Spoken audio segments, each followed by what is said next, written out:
नमस्कार। आज अशोक की गृह नीति एवं प्रशासनिक सुधार पर चर्चा करेंगे। कलिंग विजय के पश्चात अशोक की गृह नीति उसके धम्म के सिद्धांतों पर आधारित हो गई थी। अशोक ने धम्म के प्रचार के माध्यम से अपनी प्रजा में नैतिक गुण एवं सामाजिक उत्तरदायित्व की भावना को विकसित करने का प्रयास किया। विशद एवं कुशल मौर्य प्रशासन चंद्रगुप्त मौर्य एवं चाणक्य की रचनात्मक प्रतिभा का परिणाम थी। अशोक ने उनकी प्रशासनिक व्यवस्था को अक्षुण्ण बनाए रखा, लेकिन उसे धर्म केंद्रित बनाने की दृष्टि से अपेक्षाकृत अधिक उदार एवं मानवीय बना दिया। पूर्व में जो प्रचलित व्यवस्था थी चंद्रगुप्त मौर्य के शासनकाल से, उस व्यवस्था में कुछ परिवर्तन करते हुए उदार और मानवीय बनाने का प्रयास किया गया अशोक के द्वारा। इस दृष्टि से उसने मौर्य प्रशासन में कुछ मौलिक परिवर्तन किए, या हम यूँ कह सकते हैं कि सुधार किए। मौर्य प्रशासन के आधारभूत स्वरूप की चर्चा हम लोग समय समय पर करते रहे हैं। यहाँ केवल अशोक द्वारा किए गए प्रशासनिक सुधारों के बारे में हम लोग चर्चा करेंगे। पैतृक राजत्व की अवधारणा अशोक की गृह नीति एवं प्रशासन की आधारशिला थी। वह अपनी प्रजा को संतान की तरह मानता था। अपने प्रथम कलिंग शिलालेख में अशोक कहता है कि सब मनुष्य मेरी संतान हैं।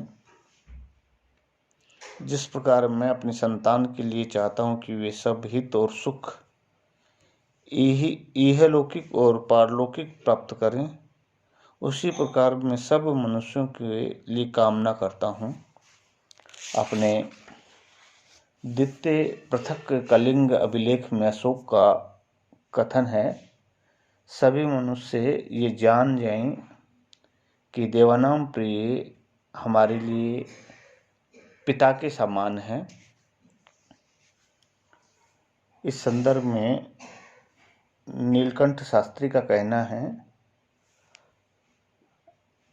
अभिलेखों से निश्चित रूप से ज्ञात होता है कि राज्य के दैनिक कार्यों में अशोक की भूमिका सबसे महत्व की थी। उसमें कर्तव्यनिष्ठा का प्रबल भाव और कर्तव्यों को पूरा करने में वैसा असाधारण शक्ति का प्रमाण देता था।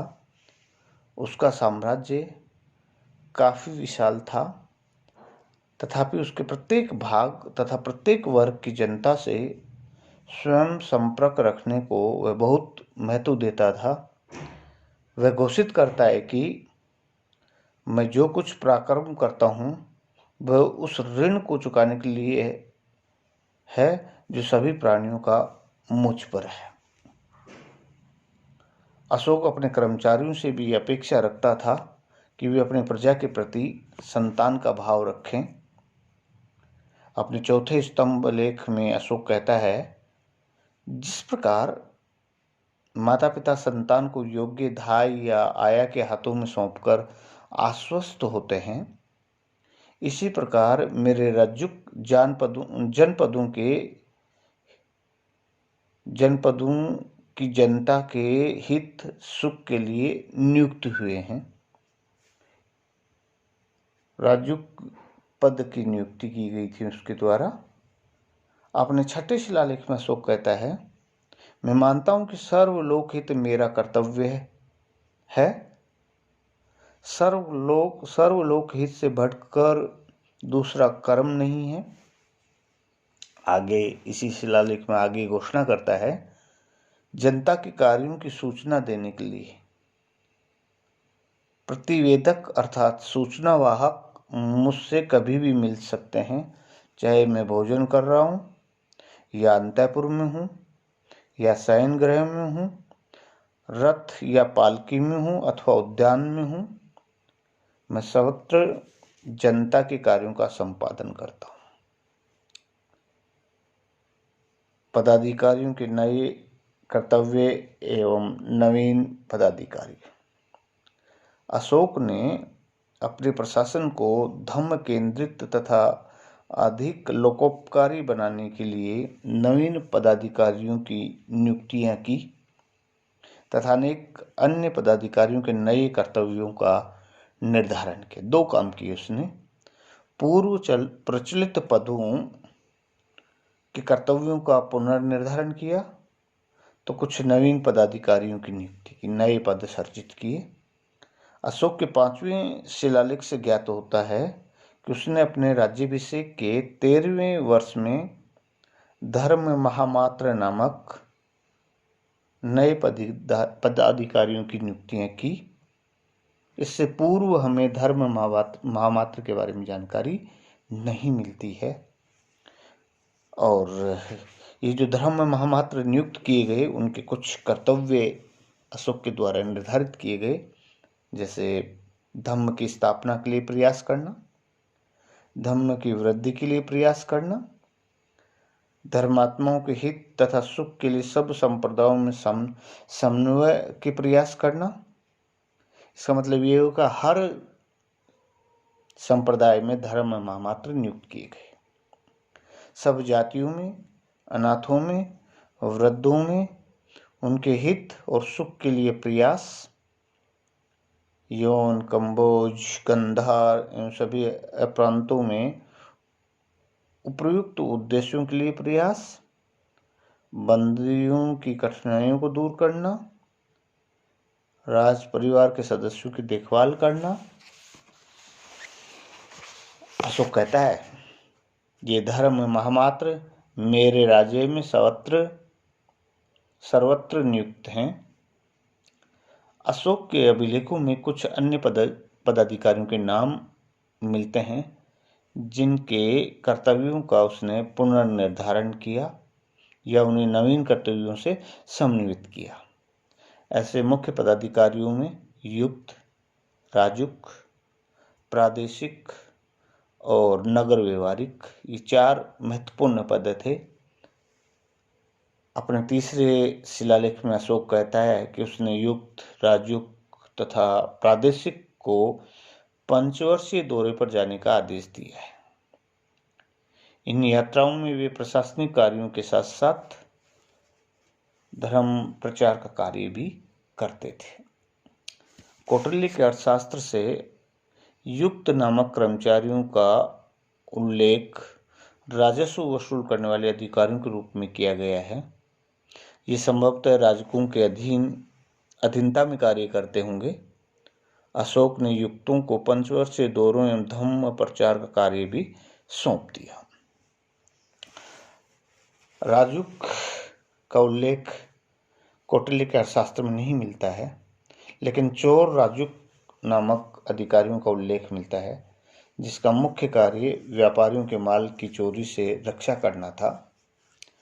ब्लूअर के अनुसार रजकों का संबंध जातक ग्रंथों के रजुगहाक नामक अधिकारियों से जान पड़ता है, जो रस्सी के प्रयोग से भूमि की पैमाइश करते थे। वे एक प्रकार के बंदोबस्त अधिकारी थे।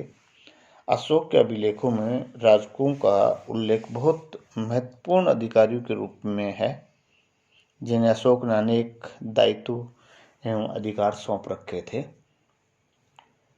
अशोक ने अपने चतुर्थ स्तंभ लेख में राजकों के कार्यों और अधिकारियों का उल्लेख किया है। इस अभिलेख में वह कहता है, मेरे रज्जुक अर्थात राजुक कई लाख प्राणियों और जनों में नियुक्त हैं। जिस प्रकार माता पिता संतान को योग्य धाय या आया के हाथों में सौंपकर आश्वस्त होते हैं, इसी प्रकार मेरे रज्जुक जानपदों के हित सुख के लिए नियुक्त हुए हैं। इस अभिलेख के अनुसार राजकों के कार्य उनके अपने विवेक पर निर्भर, अभियोग लगाने का अधिकार, दंड देने का अधिकार, न्यायिक अधिकारी के रूप में उनको प्राण देने का या प्राण दान देने का भी अधिकार था। जनों और जनपदों को हित सुख पहुंचाने की व्यवस्था, उनके सुख दुख के कारणों को जानना, धर्मयुद्ध द्वारा जनपद के जनों को उपदेश करना। प्रादेशिक प्रदेश का प्रधान अधिकारी या प्रशासक होता था, उसके अधीन राजुक एवं राजकों के अधीन युक्त काम करते थे। अशोक ने युक्तों और राजकों के साथ प्रादेशिकों को पंचवर्षीय दौरे पर जाने और धर्म प्रचार करने का दायित्व सौंपा था। अशोक के अभिलेखों से ज्ञात होता है कि नगर व्यवहारिक महामात्रों का दर्जा रखते थे। नगर व्यवहारिक नगर का प्रधान न्यायिक अधिकारी या न्यायाधीश होता था। अशोक के प्रथम कलिंग शिलालेख में कहा गया है कि नगर व्यवहारिक शाश्वत समय ऐसी चेष्टा करें जिसमें किसी को अकस्मात बिना कारण के बंधन तथा अकस्मात परिक्लेश का दंड न मिले, पर्याप्त कारण के बिना किसी को दंड न मिले। कुछ विद्वानों के अनुसार कौटिल्य द्वारा उल्लेखित नागरिक तथा अशोक के अभिलेखों में उल्लेखित नगर व्यवहारिक एक ही अधिकारी के नाम। डॉक्टर रोमिला थापर ने नागरिक को नगर व्यवहारिक से बड़ा अधिकारी माना है। न्याय प्रशासन, अशोक ने न्याय प्रशासन को अधिक मानवीय एवं उत्तरदायी बनाने का प्रयास किया। उसने नगर व्यवहारिकों को ये निर्देश दिए कि पर्याप्त कारण के बिना किसी को कारावास या दंड न दिया जाए। इसके अतिरिक्त अशोक ने बंदी एवं दंड प्राप्त मनुष्यों को 3 दिन की छूट प्रदान की, बेल दी। इस संबंध में चतुर्थ स्तंभ लेख में उसका कथन है, ये मेरा आदेश है कि बंदी मनुष्यों को, दंड प्राप्त मनुष्यों को तथा वध प्राप्त मृत्युदंड प्राप्त मनुष्यों को 3 दिन की छूट मेरे द्वारा दी गई है। उनकी जाति वाले अथवा कोई उनके जीवन को बचाने के लिए रज्जकों का ध्यान आकृष्ट करेंगे या उनके वध का ध्यान, मृत्युदंड का ध्यान करते हुए उनके पारलौकिक कल्याण के लिए दान देंगे अथवा उपवास करेंगे। इस अभिलेख में अशोक ने न्याय व्यवस्था के संबंध में क्रांतिकारी सिद्धांत की बात की है। यह उदाहरण है व्यवहार समता और दंड समता की। व्यवहार और दंड की समता प्राचीन भारतीय न्याय परंपरा में एक नवीन व्यवस्था थी, नवीन बात थी। धर्मशास्त्रीय न्याय व्यवस्था के अनुसार कौटिल्य ने अपने अर्थशास्त्र में एक ही अपराध के लिए अलग अलग वर्णों के लिए अलग अलग दंड की व्यवस्था की है, जबकि यहाँ अशोक व्यवहार और दंड की समता, समानता की बात करता है। जनहितकारी कार्य, प्रजा की सुख और सुविधा के लिए आवश्यक लोकोपकारी कार्यों का संपादन अशोक की गृह नीति का महत्वपूर्ण अंग था और उन कार्यों की हम ऊपर चर्चा कर चुके हैं। हाँ, धन्यवाद।